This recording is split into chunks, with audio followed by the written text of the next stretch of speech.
I, like everyone else, have a variety of identities. I'm a teenager, a high school student, and a chronic procrastinator. I'm a chef, a social media content creator. I can be a pushover, but I'm also a persistent pain in the butt who has an obnoxiously hard time admitting when I'm wrong. I'm a daughter and a big sister, and I love my family more than anything, but I also take full responsibility for about 95% of my mom's gray hairs.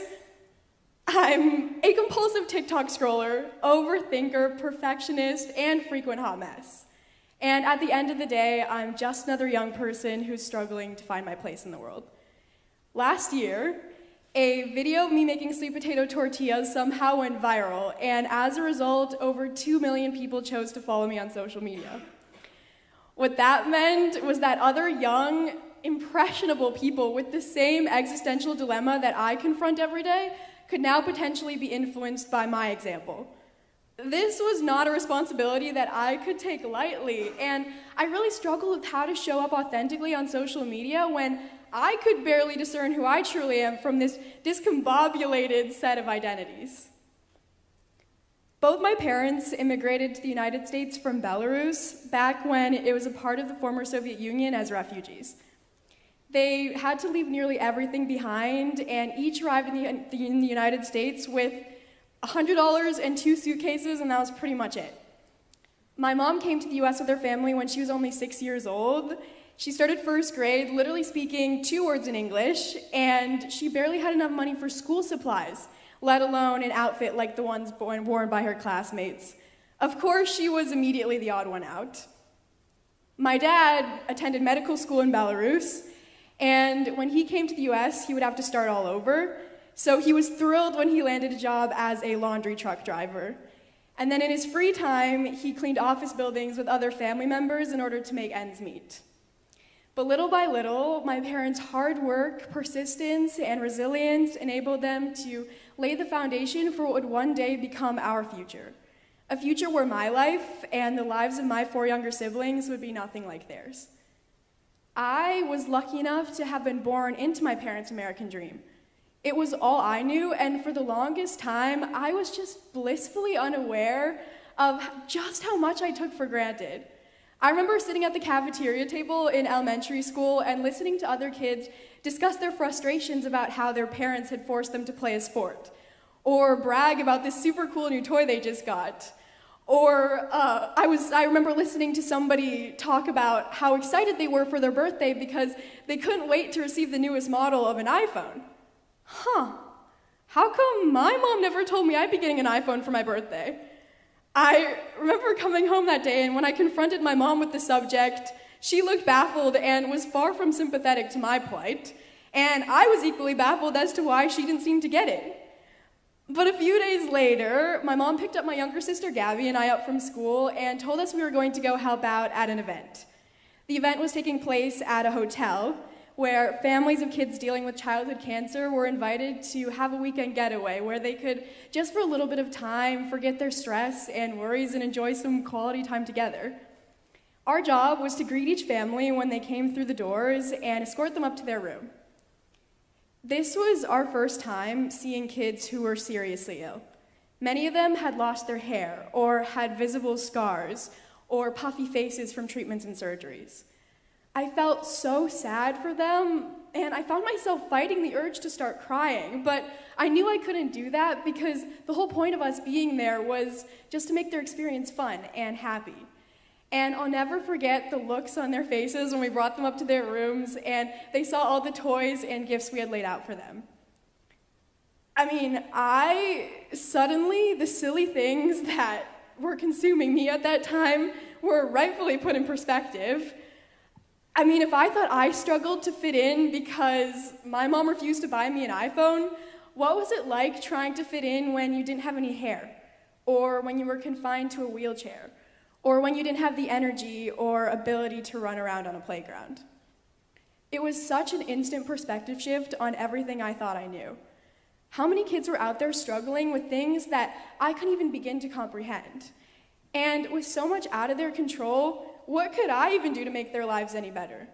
all I could do that day was just be kind, be a friend. I realized that being an iPhone owner was not at all an important part of my identity.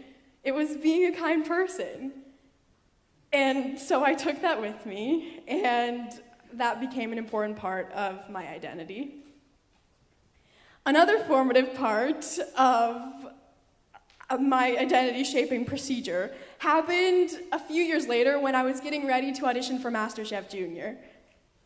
I basically learned everything I knew about cooking through my own experimentation in the kitchen, and I never really had any formal training. So my neighbor Randy invited me to meet the executive chef at the restaurant he owned. Chef Angel was absolutely amazing. I didn't know whether to be more impressed at the beautiful food he was creating or the way he just commanded that kitchen. And so I watched him and was so unbelievably excited when he invited me to spend the summer working in that kitchen with his team. So I arrived on my first day. It was about 8 a.m. and I remember just seeing the brigade of chefs. They were already there preparing for the day ahead and working super hard. And I remember thinking I was going to put on my hat and my apron and get to work on the line with the other chefs preparing dishes. But Chef Angel had a very different plan for me. "You like meatballs?" he asked. Yeah, I do." "Awesome," he said. And then with that, Chef Angel marches me right past the line to the back of the kitchen, where he proceeds to hand me a recipe card and tell me the staggering amount of meatballs that people consume at this restaurant each day. No, I wanted a coveted position on the line where I would get to make dishes for the diners. I didn't want to be doing prep. But then a few hours into meatball making, I realized that some people in that restaurant kitchen didn't think that I was even qualified to be doing that much. Some of the staff in Chef Angel's kitchen spoke Spanish. What they didn't know was that I also speak Spanish, and I had taken a Spanish immersion program all throughout elementary school.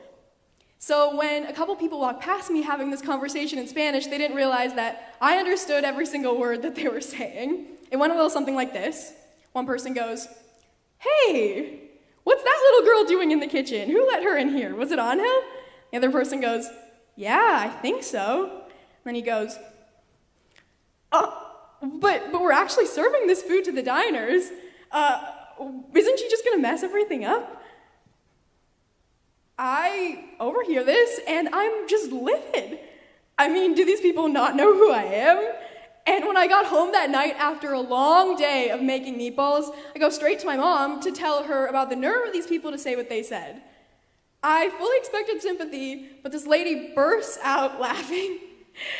"Ariana, you are so lucky to be in that kitchen. Did you think you were just gonna show up and these people were gonna take you seriously just because you showed up?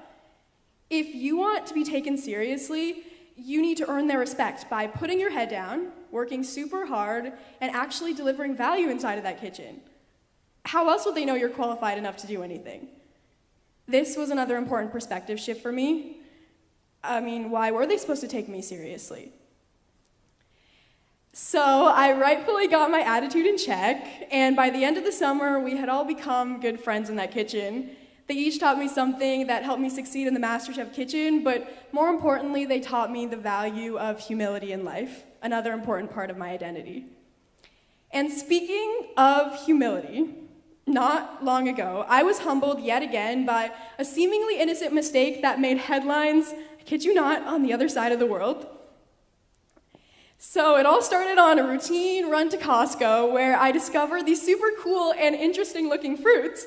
And I'm like, wow, these would be a super interesting thing to taste test in one of my videos showcasing food from around the world.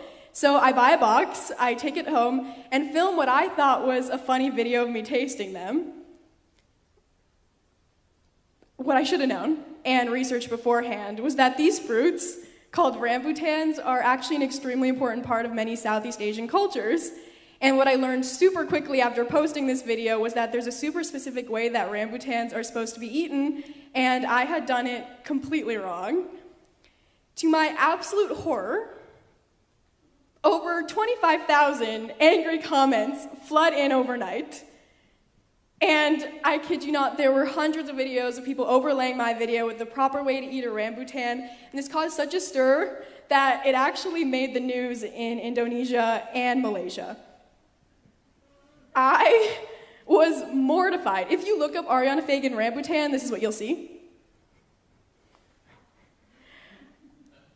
I mean, completely humiliated, but also it was the exact opposite of my intention in making the video. The last thing I wanted to do was disrespect anyone's culture. I knew I had to make it right, so as unpleasant as it was, I read many of those comments and watched many of the videos of people correcting me and posted this video in response. Hey everyone, it's Ariana, and I was recently dragged on one of my previous videos for not eating these rambutan fruits right. And this video had over 25,000 comments and hundreds of videos showing me how to do it right, just like this one. No, that's not how you eat it. It's like, okay, it's like...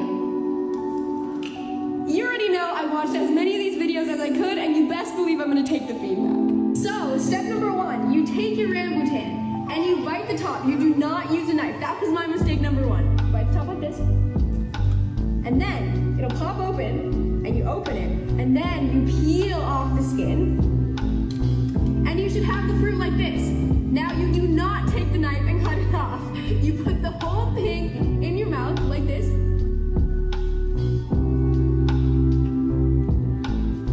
and then after you eat everything, you spit out the seed, and that is how you properly eat a rambutan. Let me know if I did this right, and I will see you soon. The reaction to this video was completely different. And again, over 25,000 comments roll in, but this time they're overwhelmingly positive, like these. I was obviously relieved, but there was also a really important lesson I learned this day. I mean, when you think about what it's like to make a mistake, humans, they are inevitably going to make mistakes. And some of our most character-defining moments don't necessarily come when we succeed, but rather how we react when we make a mistake. Humans inevitably screw up, and having the integrity to admit when we screw up is the first step in making things right. When you consistently show up with integrity, people are also usually willing to give you the benefit of the doubt, even when you do make a mistake. So, how does this all tie back to authenticity and identity? Kindness, integrity, humility, and loyalty are the 4 key core values that I was raised with. But core values are nothing more than noble words unless you have clear definitions around them. It's those definitions that guide how we live our lives, how we make our decisions, and ultimately how we shape our identity. I've shared just a couple examples of moments in my life that help me define what my core values mean to me. Us humans can't be put in these neat little packages and that we box ourselves into. We learn, we grow, we evolve our entire lives. But if we want to live our lives authentically in a way where our actions and our decisions truly reflect our beliefs, identifying and defining what our core values are is where we can start. I think about all the kindness that was shown to me and the difference it's made in my life. Have I adequately reflected that kindness in the way that I show up for others? I think about all the moments in my life that have taught me humility, keeping me grounded and reminding me not to take myself too seriously. I think about all the times when I could have taken the easy way out, but instead chose to act with integrity. And unfortunately, there have been times when I should have acted with more integrity, but I didn't. And I think about all the people that have helped me along my journey, all the shoulders I've stood on that have helped make so many of my dreams a reality. Have I adequately demonstrated the loyalty and the gratitude that they deserve? I know I will sometimes inevitably fall short, and I may spend the rest of my life defining and redefining who I am. I have no doubt that I will. But what's going to remain constant is the framework of core values that I've defined for myself. And if seeing my public setbacks and successes, failures and victories, mistakes and comebacks inspires other young people to let go of perfectionism, put themselves out there, and bust through whatever barrier stands before them, then hopefully I'll have made good of my responsibility to be a positive force in the lives of those who choose to follow along with me. Thank you.